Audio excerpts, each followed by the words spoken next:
Bollywood silver screen presenting nice view.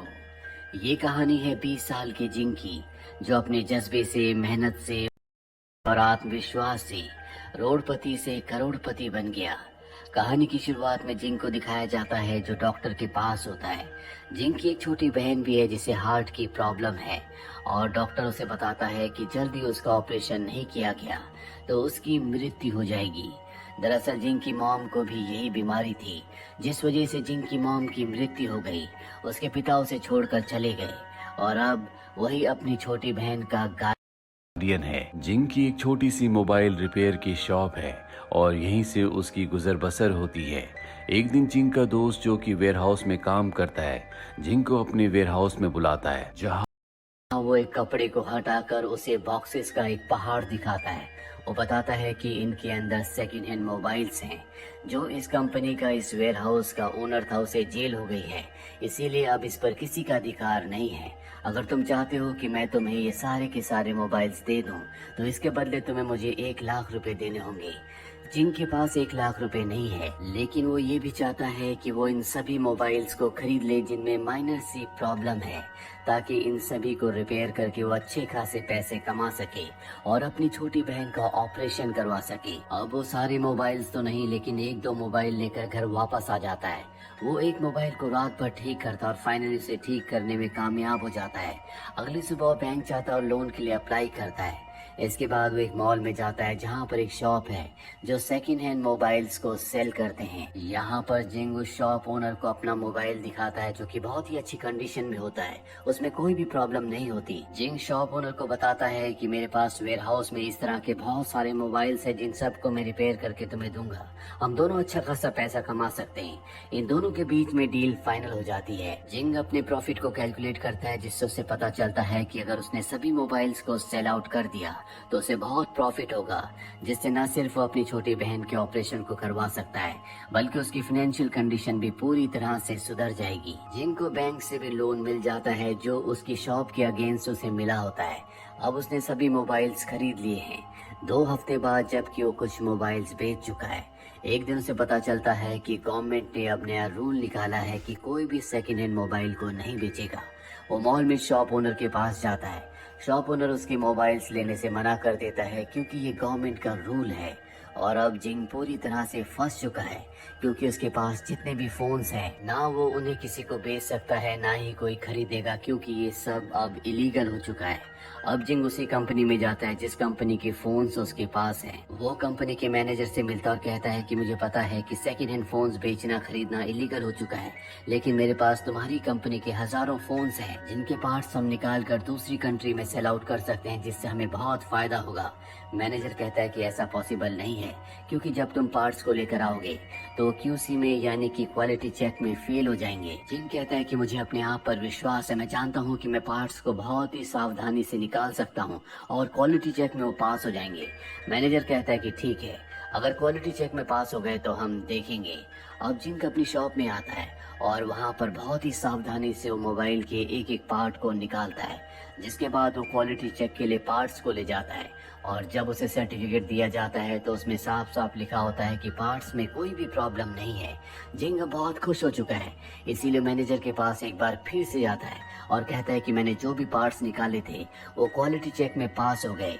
लेकिन अब manager अपनी बात से मुकर जाता है।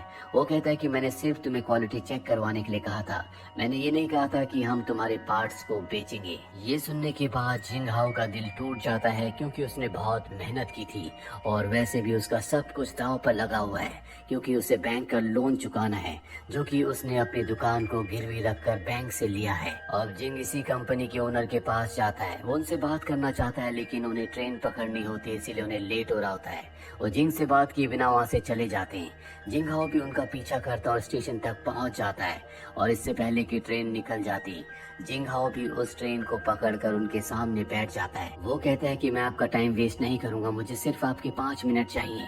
मैं आपकी कंपनी के मोबाइल जो मेरे पास हजारों की मात्रा में है उनके पार्ट्स निकालूंगा, जिन्हें हम इंटरनेशनल मार्केट में बेच सकते हैं। मैं पहले ही आपकी कंपनी के मोबाइल के पार्ट्स निकाल कर उनका क्वालिटी चेक करवा चुका हूँ। ओनर कहता है कि ये बहुत मुश्किल है, वैसे भी इस काम में मैं तुम्हारी मदद नहीं करूंगा, ना ही तुम्हें फाइनेंशियली और ना ही वर्कर के थ्रू मदद करूंगा। जो तुम्हें करना होगा खुद करना होगा। जब भी तुम्हारा काम पूरा हो जाए मेरे मैनेजर को कॉल करना। वो उसे काट देता और वहाँ से चला जाता है। और अब जिंग किसी भी कीमत पर उन सभी मोबाइल्स के पार्ट्स को निकाल कर कंपनी को दिखाना चाहता है, जिसके लिए उसे टीम चाहिए। उसे एक जगह चाहिए जहां पर वो सभी मोबाइल्स को रख सके, जहां पर उसके लिए लोग काम कर सके। लेकिन सबसे बड़ी प्रॉब्लम ये होती है कि उसके पास बिल्कुल पैसे नहीं बचे। साथ ही अब जो उसकी दुकान थी जिसके अगेंस्ट उसने बैंक से लोन लिया था, वो भी उससे छिन जाती है क्योंकि वो लोन चुका नहीं पाया। जिंग के पास बिल्कुल पैसे नहीं है, इसीलिए उसे अपने स्कूटर को भी बेचना पड़ता है। उसे पैसों की जरूरत है, इसीलिए वो अपने दोस्त के पास जाता है जो एक फैक्ट्री में काम करता है। जिंग उसके पैर पकड़ लेता और कहता है कि मुझे काम की जरूरत है। उसका दोस्त उसे विंडो क्लीनिंग के काम में लगा देता है, यानी कि उसे हवा में लटक कर विंडोज को साफ करना होगा। और अब जिंग के पास जितने भी मोबाइल है वो एक जगह रेंट पर लेकर उसकी कंडीशन पूरी तरह से ठीक करके उन सभी मोबाइल्स को वहां पर ले आता है ताकि उन्हें रिपेयर किया जा सके, उनके पार्ट्स को निकाला जा सके।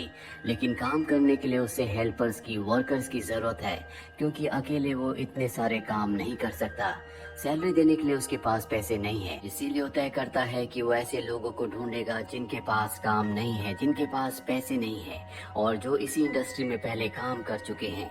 इसीलिए एक लेडी से मिलता है जो पहले एक इलेक्ट्रॉनिक्स की कंपनी में काम किया करती थी, लेकिन कंपनी में एक्सीडेंट की वजह से उसके सुनने की शक्ति चली गई, जिसके बाद उसे कंपनी से निकाल दिया गया और अब वो छोटे मोटे काम करती है। जिंग पूरी सच्चाई से उसे अपना पूरा प्लान बताता और कहता है कि हम मिलकर काम कर सकते हैं, आगे बढ़ सकते हैं।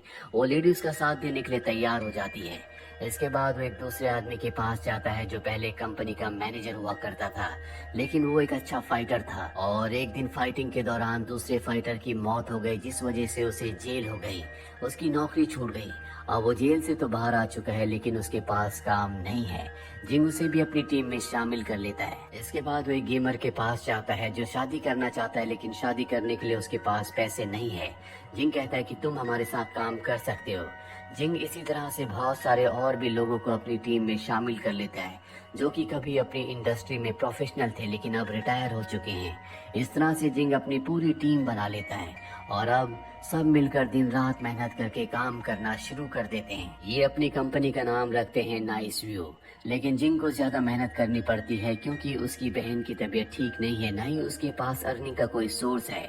इसलिए दिन में विंडो क्लीनिंग का काम करता और रात को मोबाइल्स के पार्ट्स निकालता है। अब एक दिन उस गेमर की जो शादी करना चाहता था उसे एक लड़की मिल जाती है।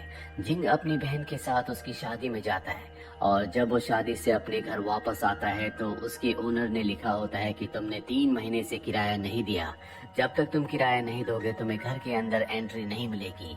रात को जिंगहाओ को कुछ समझ नहीं आता कि उसे कहाँ जाना चाहिए, इसीलिए वो अपनी बहन को लेकर फैक्ट्री में आ जाता है जहाँ पर वो बॉक्सेस से उसके लिए बेड बनाता है।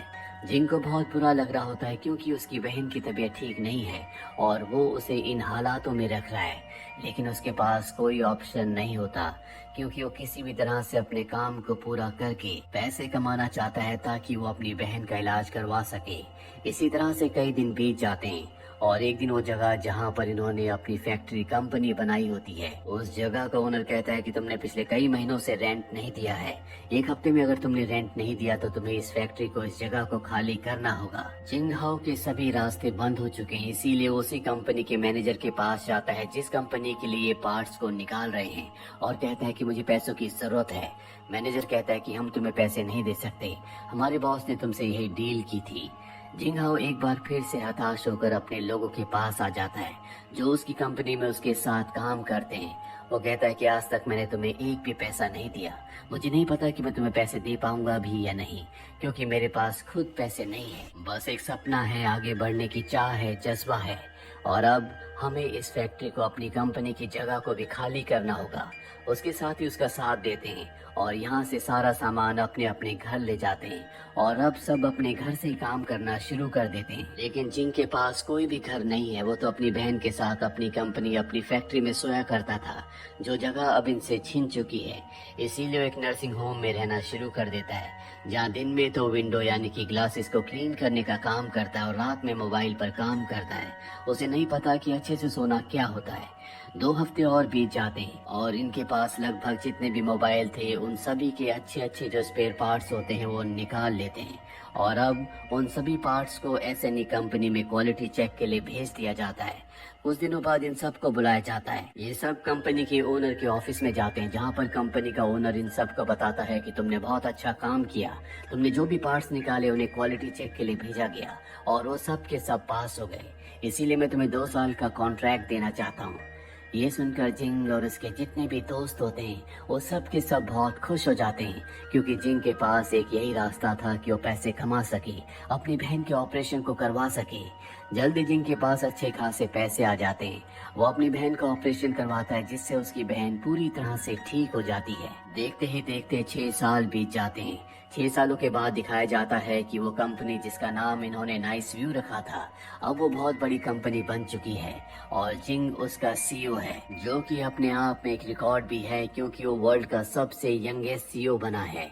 जिंग अपनी जिंदगी में आगे इसलिए बढ़ पाया क्योंकि उसकी आंखों में सपने थे, उसके अंदर जज्बा था, उसके अंदर एक उम्मीद थी, और जिस भी इंसान के अंदर ये सब चीजें होती हैं उसे कोई नहीं रोक सकता।